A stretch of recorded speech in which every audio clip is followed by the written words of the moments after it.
La base Fekodi internationale, bonjour, ça dépend de la personne en ces moments. Bonjour, pourquoi? Bonsoir, nous c'est Kinshasa, capitale de la République démocratique du Congo, une fois de plus.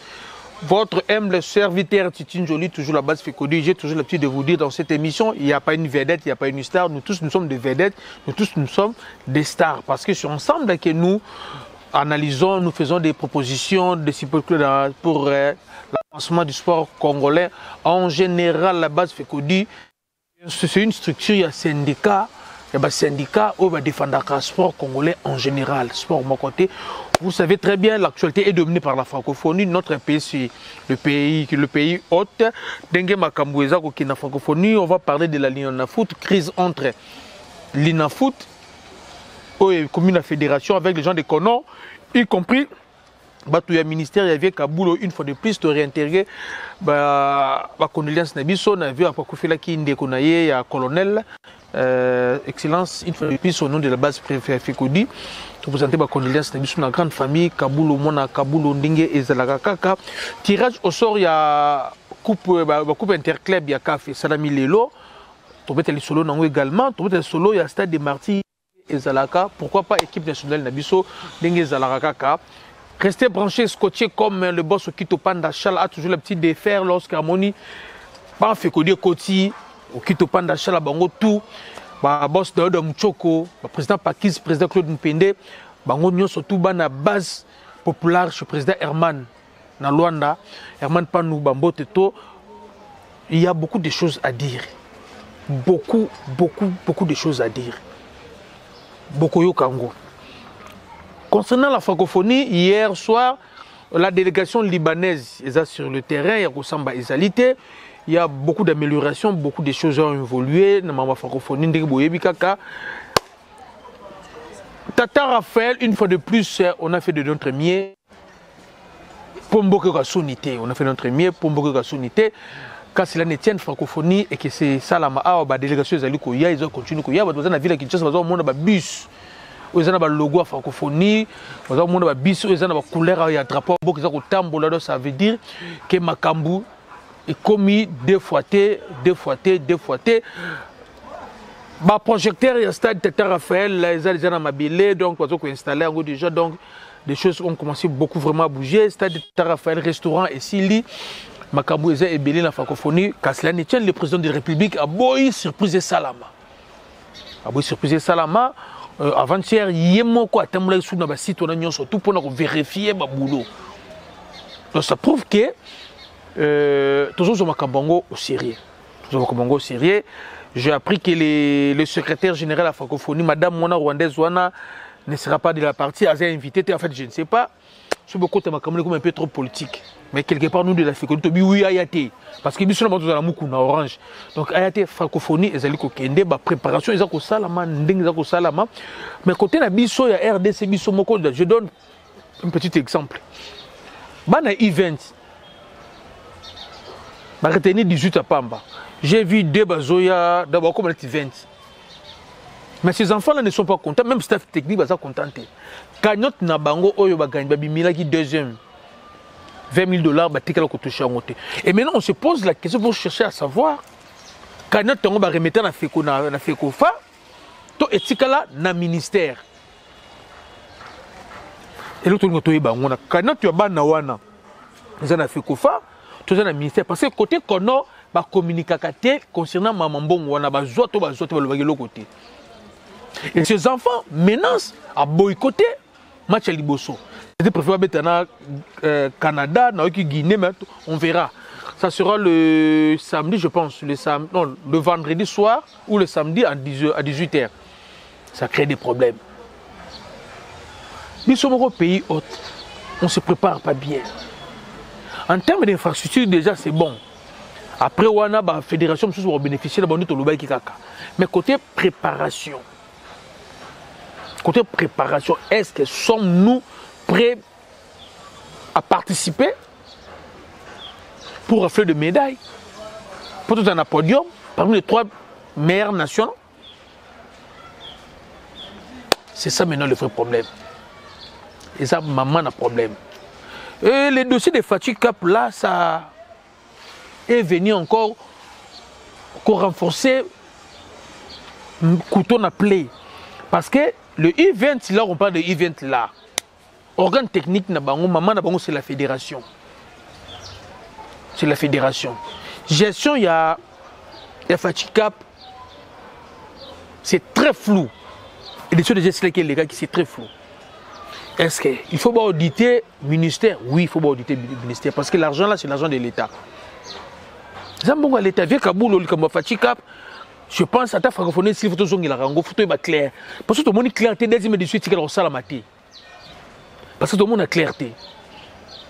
Comme FATICAP, conséquence, le event, maintenant, c'est boycotté, première journée. Pour la francophonie. Donc, allez-y comprendre le côté des alités. Mais, un grand merci à tous les Congolais parce qu'il faut qu'on se dise la vérité. Si aujourd'hui tu bénéficies d'un bâtiment, c'est parce que nous les Congolais, nous ensemble en général, en commençant, nous un petit peuple, tous en maille, il y a bien, tous en courant. Par rapport à salaire bien, loyer cher, dollar cher. Maman a biso ba na ba est na ba insécurité biso surtout notre ndima ki bazo mbongo na biso oza na trésor public ba tongela biso biloko wana et ndeki bloqué le monani vraiment merci vraiment on aura des dossiers autres fongola mais avant de représenter bino biloko tout ça na francophonie parce qu'il y aura un problème il y a entretien nango après francophonie bati ko ba gestionnaire à stade. Est-ce qu'il n'y a pas moyen d'entreprise qui confier au stade ou il faut passer la combien? Parce qu'en termes de gestionnaire de stade, là, je vous le dis, on a réussi à maintenir le bâtiment. Déjà, les gestionnaires de stade, ils ont des partis politiques. Chez nous, au pays, la méritocratie est couffe qu'on se dise la vérité. On commence à trouver des emplois par rapport à la partis politiques. Et le bâtiment qui va gérer ça, les gestionnaires là-bas, c'est les gestionnaires de stade. Nous pas confier dans les partenaires privés. Pour maintenir en gros. On a dépassé beaucoup d'argent. Alors, on ne veut pas que Bilo qu'on a pris francophonie Bebanoki. Pour ça, le dossier Mobimba sur maintenance, il y a qui? Il y a francophonie. Il faut que ça la méthode qui la biso wapi. Parce que si on qui la carte gestionnaire, nous évoluera gestionnaire à stade, je pense pas bah Koka qu'on maintenir Bilo qu'on a bnengue qu'on fait comme Eli. Moi, je ne pense pas. Là, il restaurant, il y a Tata Raphaël. Après francophonie, il faut tourner. Il faut créer l'activité dans Londres. Qui va créer l'activité là-bas? Pour tourner. Pour la maintenance, non. Nous avons créé l'activité. C'est ça. Ma maison préfabriquée. Et après, bon, ça, c'est ça. Le stade de gymnase, c'est ça. Après francophonie, bon, ça, maintenant, on a nos gérants. Au niveau de l'uniquité, ce n'est pas un problème parce que là, il y a la site universitaire, il y a l'université, il y a des étudiants. Peut-être même des bourses là. Le but sur les ambulances, on va donner sur les hôpitaux, il y a l'État, c'est l'intérieur. Ça, ce n'est pas un problème. Mais le bâtiment où on entretient, ça va nous coûter. Alors, il faut qu'on y ait, qu'est-ce qu'il faut faire pour aider la ville de Kinshasa déjà vibre, nous vibrons déjà au rythme de la 9e juillet. Il y a francophonie partout au les communes, francophonie. Ce que vous allez congolais, soutenons francophonie. Ce n'est pas une question d'argent. On prend nos querelles, nos différences, on garde ça fini. Rando na biso, to tient dans le cinéma, to bomba. Yata basali de trop choix ok. D'après to bomba, nande to bomba naka, dengue zalaka vraiment francophonie qui ne kitoko. Vous comprenez? Il y a qui toque. Nous, de la FECODI, nous sommes là, on a mis beaucoup de pression pour passer ça bâtiment parce qu'on savait ce qui est s'il a quitté. Parce qu'on se dise la vérité et s'il est peine à noter. Mais on a fait le nécessaire. On a fait le nécessaire pour recevoir Bapaya. Donc, après même francophonie, mais ça allait continuer au Salama. Vous comprenez? La finition, c'est que ça, même après francophonie, et que ça, la manangaka. Donc, il y a ça, côté francophonie, exact. Pour y côté l'inafoot, je commence à avoir peur pour l'avenir du football congolais. Les propos tenus par le ministre Kaboulo, Mona Kaboulo, jour où il y a remise et reprise, apparemment, via les langues société. Au moment où je vous parle, c'est le 23 août que le championnat national officiellement est au Banda. Selon le calendrier Oyo, organe technique, l'organe qui gère le football au Congo, qui est Fekofa Abimisi calendrier. Mais Batu ya ADEFCO, na via Kabulo, bazana koina bango, bazo sala, basala commission bango ad hoc, ba réfléchir comment babimisa calendrier ndengeni.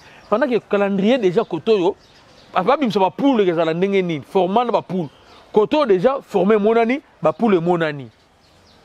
Toko suka wapi ne loko oyo.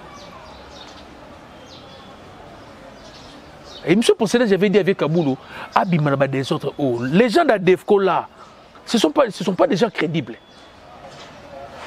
Oui, ce sont des dirigeants de clubs. Mais ces gens ne sont pas crédibles. Si nous sommes là où nous sommes aujourd'hui, il y a sport dans le Congo, entre autres, Bango P.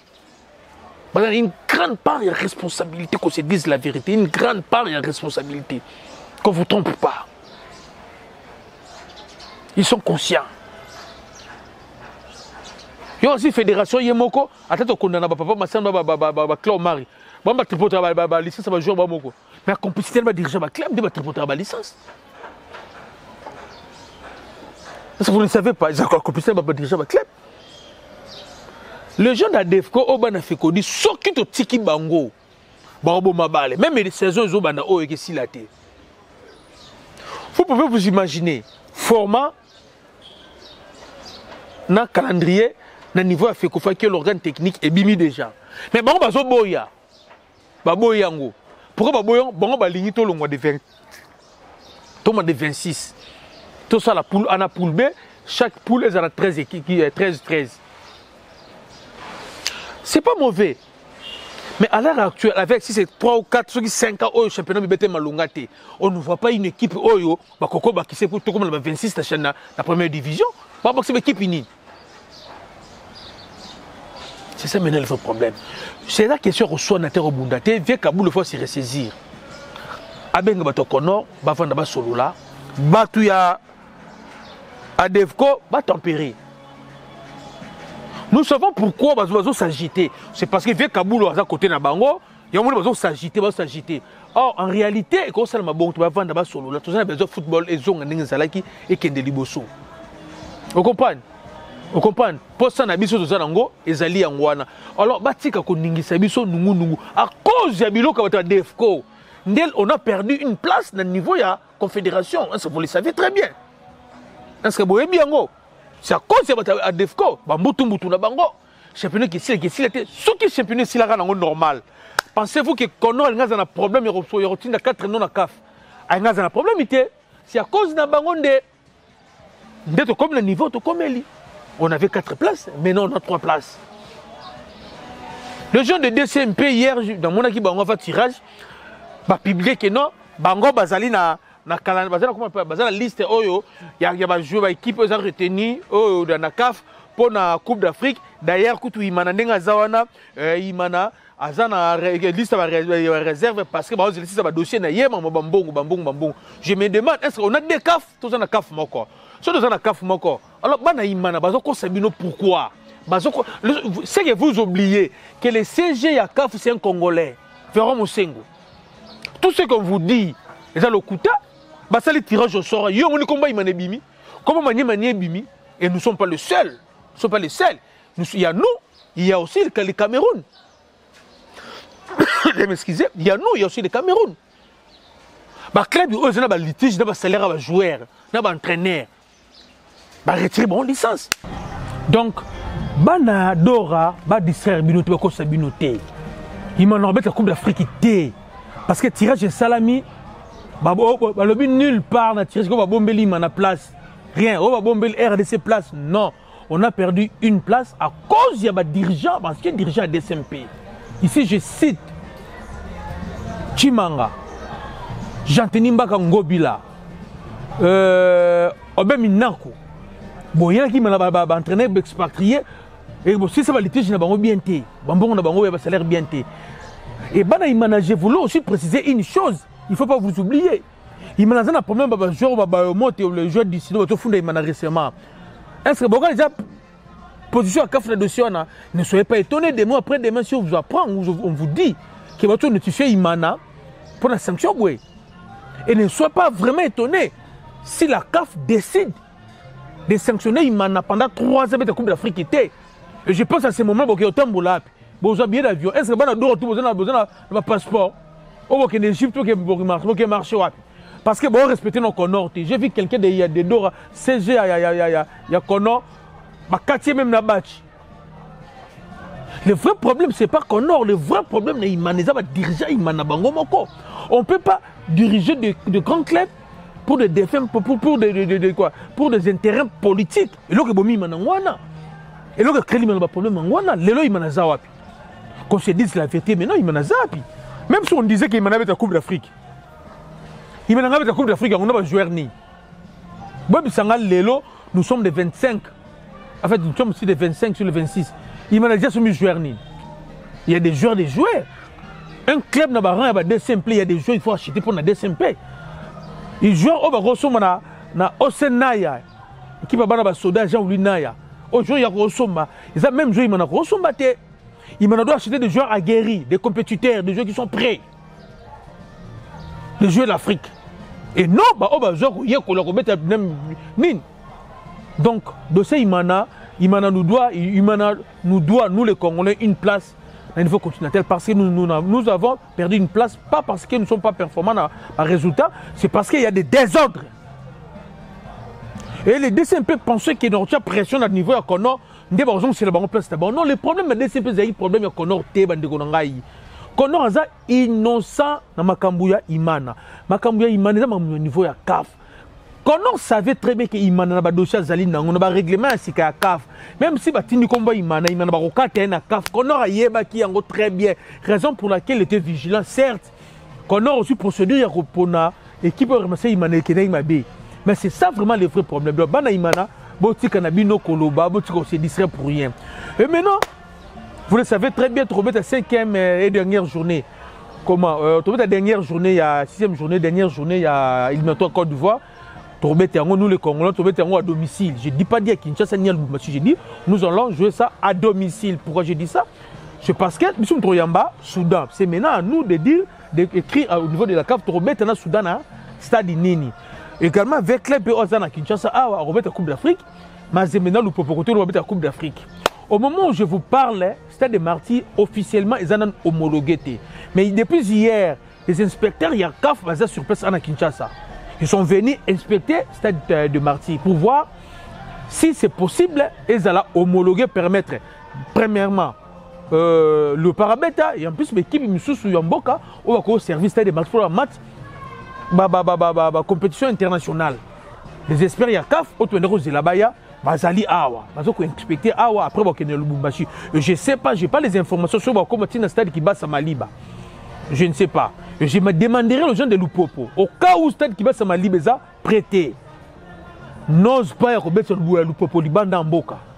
Botika Bere Rwana, son nord par la nation. D'où Betina Malor, c'est la Mazembe, d'où Betina Kinshasa. Maintenant, le Kinshasa, c'est des martyrs, ils avaient homologué. Mais j'ose croire, avec tous les efforts que la nation congolaise a fait, avec la société KL Electrical Yassimo Banza, je pense son nom, ce qu'ils ont fait, certes, on a déploré des meetings, des concerts, il y a eu des casses, mais le gouvernement n'a pas résidé sur les moyens pour abîmer tout ce mbongo, pas bon, c'est pas place sur Oyo et Bukanaki. Donc, côté Marquois, ils ont un problème. Côté toilette, Kanga Koutou, je pense que Fondaki Yango, lobby pour inspecter à niveau de Komeli, éclairage public, ils ont un problème. Sous-souté, tribune de presse au Basengaki. Bon, mon imagine, la tribune de presse, ils ont déjà, la Tcheliona, infirmerie, ça les a lu, ambulance, surtout, ambulance, la francophonie, ils ont déjà, wana. Donc, moi, je que Belé va améliorer par rapport à la demande, il y a CAF. Alors, nous croyons vraiment avec beaucoup d'honnêteté, nous sommes très contents et nous savons très bien que notre stade de martyrs qui est cette fois-ci homologué. Par rapport à ma recommandation en CAF, nous avons un stade de martyrs. Et c'est ici que nous voulons aussi faire appel à Congolais tout autour de la francophonie. Parce que vendredi, jour à la cérémonie ouverte, nous avons déjà tapis, jour à la francophonie. Nous avons de la francophonie en gros. Et tout ça quand même propre. Tout est un stade propre. tozala lokola bato ndima tozala na stade tokende lokola banyama te masuba na urine toilette masuba na urinoir nzoko inene bokele bakivi kuna osilisi ochasse mai na yo toboyi pesa ya iri ya masuba muto tika ba nzoko inene na okuto toboyi parce que j'ai dit ça moi je suis congolais je suis quinois je vis ici na yeba comme tout le monde na bato te ba stade na biso alors nous ne voulons pas biloko toyambi ba paya na mboka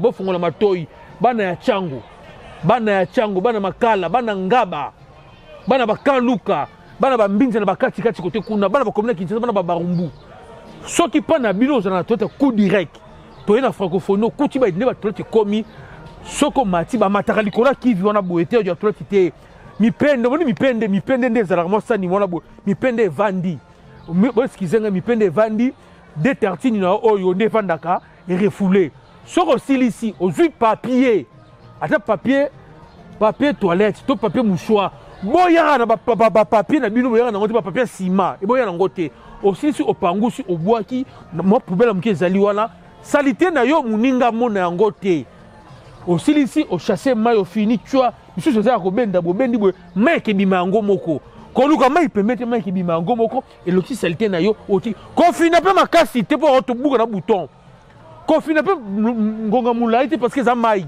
so obendika mai batwa otiki obimi okei kolinga te salite na yo moninga amona boki côté on a vraiment bandeko na ngai un peu de propriété ce que ça salité ko ya stadité au lieu que ça moi préférer ça ya mboka olati ba pona ba 3000 olati quand même na ba matériel au RTN ça joui image ça quand même kitoko alors nous ne voulons pas que non to bimara ma bende na mona ba image akala so ba filmer côté vite ba bimi on dit ba blé de nuit ba bimi on dit ba vert militaire eh nzambe na ngai ok o bato ndenge na stade mabwe to longo na nini wana to longo loko wana vous comprenez to ya stade propre to respecter les bien public ya biso nyoso to respecter ba kiti to respecter ba projecteur to respecter biloko nyoso to respecter yango donc stade des martyrs et comme ça la homologué to c'est le 9 août oyo batakafu ba kutana ba bimsa liste ba stade oza retenu pour la compétition interclub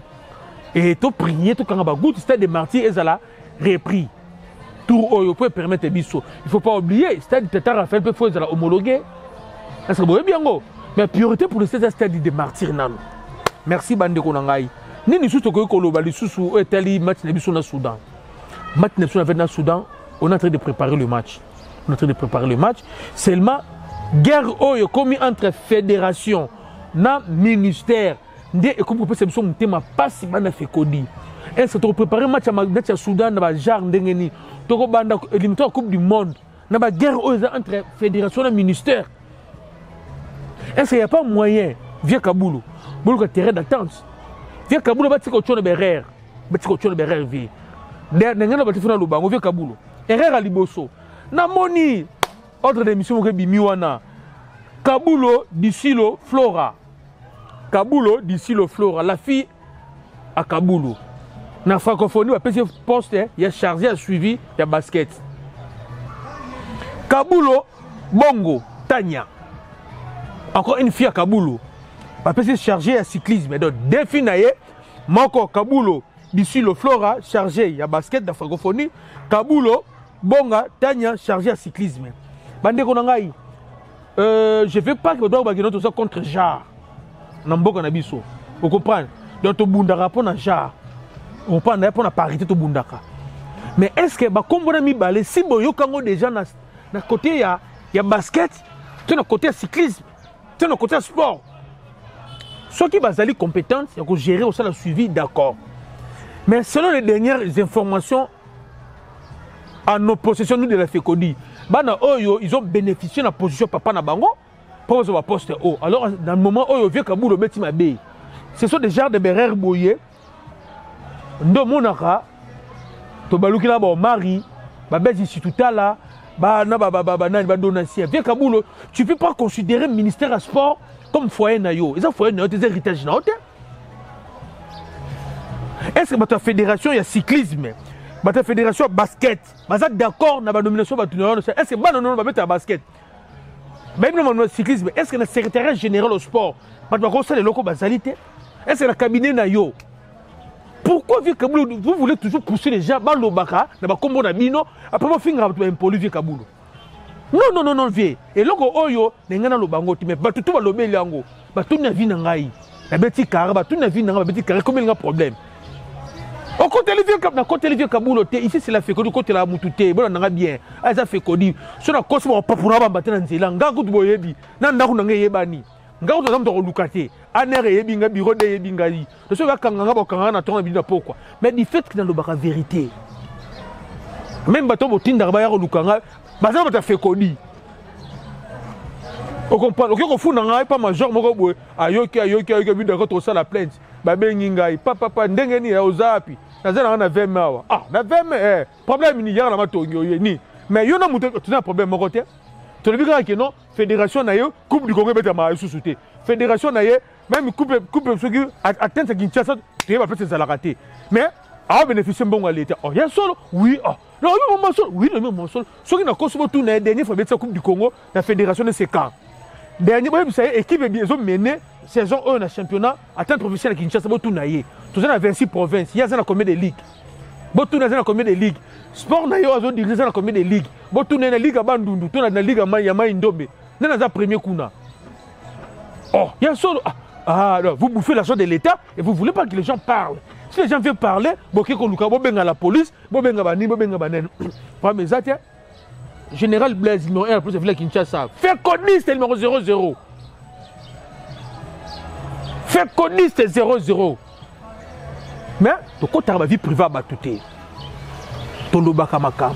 Au BBC par rapport, au sein de la structure Nabino pour gérer la jeunesse congolaise. Les jeunes Congolais n'appartiennent pas aux fédérations. C'est ça la vérité. Le jeune Congolais que vous venez ici à Kinshasa, nous n'appartenons pas à la fédération Nabino. Nous sommes des Congolais, nous appartenons au gouvernement, à l'État congolais. C'est ça. Bien des papas Nabiso, bien fédération T. Alors, vous avez fait vos structures. Bon, gérer la chaîne congolaise à travers la fédération Nabino. Et d'accord, l'État vous donne des moyens, l'État vous donne de sécurité, l'État vous donne des moyens pour pouvoir encadrer jeunesse Wana, l'État vous appuyer Bino. Mais lorsque les jeunes Wana, n'a pas moyen, l'État vous paie, ça va remonter en côté. Ce que les jeunes n'ont pas Nabiso à l'Eli. Nous sommes le bangoté. To bomba, parce que yo,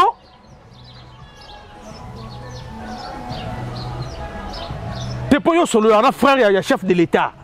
Depuis ce football, il y a attention, même bon, même il frère chef de l'État, il a transporté. Tout ce qui est bon, Fatia Yoki, qui est une fédération, il y a un bon, et ça l'a rangoté. Fatia, on se pèle la langue. Tout la vérité, vieux Kaboulou, la zone sous pas non, vieux, ok, ma B, au Betty ma B. Banonomi Bala, Bassi, oh, Florana Tania, ce sont des Congolaises, net Bissognon surtout. Oui, ce sont des gens compétents de faire ça. Bravo, Bassala. Ce sont des Congolaises. Bassala na bango. Mais ceux qui vont profiter na ora na yo, na rana yo, na poste qui est ministre sport, ndeba zo ba poste oyo. Vieux Kaboulou yeba ke à partir de lelo yo na fait connu to kutani na nzela. Au coin na pour la fait connu. Je te recoins invoquer même comité de freinage. Biso fait connu. Est-ce que vous savez que le comité de freinage ils ont fait connu pe? Ceux qui battent mi balé oyo, qui sont nos sœurs. Baba congolaises de Tibiso, Baba Nabasi. Ceux qui basent na bango compétentes, il y a qu'on gérer ma poste au PC bango. Tu mettez le maboko. Bana fait connu, mettez le maboko. Mais ceux qui basent ma poste au parce que bazali bana un ministre et que comme nous savons toujours dans ces pays, ceux qui ont un poste à Zoukabande connaît tout, babonga. Bon à l'État. Azo nous tout babonga. Ceux qui ont un sens on a vu Kaboulou au coin na pour la fait connu. Au coin pour la fait connu. Paix. Tormatelo Ngomba. Torsen un remaniement avant décembre. Tormatelo Ngomba. Pas morté. Ngomba mangengenge. Ceux qui n'ont pas morté. C'est inconcevable. Mais là, on a toujours bundisa. Toujours boya na mboka. Na banimon nyo surtout vieux Kaboula zongeli yango. Mais il était le premier à dénoncer que le ministre a dû changer de mission naie atie mwana naie. Hier on a dénoncé yango. On a des images où vieux Kaboula dénoncer des comportements des les camarades comme cabinet ministre. Mais hier mon coco le même libulu. Que le ministre X a dû caissier contre caissier ya nini atia ndeko moi c'est y aller qui naie. Ole qui est moi Koufa, ministre moko boye, moi si na ya tikala na bana aller jouer, aller na cabinet, atie caisseur cabinet. To ne ko dénoncer ngo, faire que no dénoncer le comportement na ko yako comme ça cabinet, ministère local là, réunion famille. Oh so kuti na ministère bote moi maman leki, moi maman Koutou, moi tata moi si, papa leki, bo kilo, bo frère, to ne ko condamner biso nyonso tout. Siko oyo to moni siko yo ya Flora na Tanya. Via Kabulo, okwena pula mabe.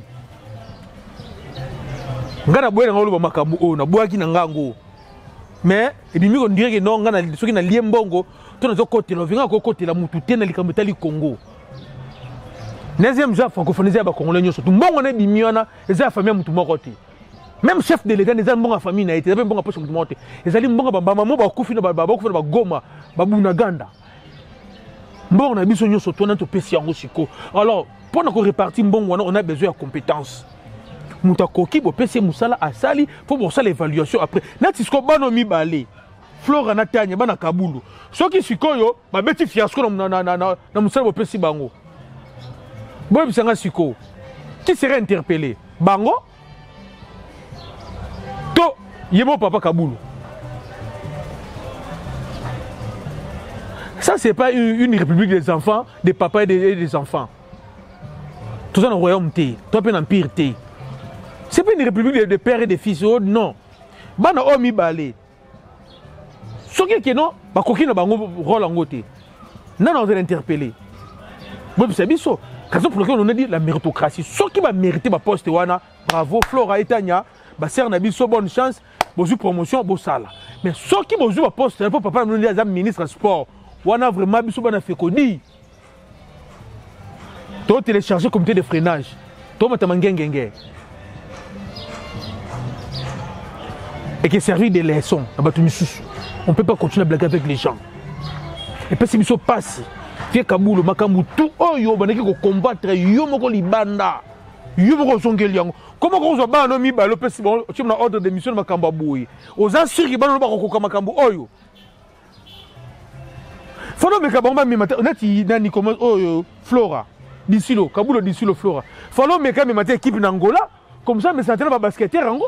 Attaque non basketteur bazande biloko bango tout à papa biso moyo comme ministre sport avec ça basketteur ndé bo kende boye bo gagner kaka 3-0 est-ce que na basket va gagner 3-0 na basket va gagner 3-0 so tu panier mo trop silide alors ndé bo kaka bo gagner est-ce que na basket c'est parce qu'on avait pris quelqu'un a ebi na bango te so bana oyo faut tu na ta Flora oyo akena tena na Angola atete mo basket on ndé ba organiser ka tournoi ya basket ngele kaka par zone ayeba à s'habituer à basketteur à diriger basket ayeba mais quand boum ah bana fait kodi tolobi hein tolobi nous on va faire kodi na ordre de monsieur tomonaki pour na Kabulo d'ici le Flora na Kabulo bongo Tanya nous ne sommes pas d'accord na comme on a bonne liste wana nous ne sommes pas d'accord na bango nous ne sommes pas d'accord ce sont nos sœurs les Congolaises côté de un problème ce sont des femmes.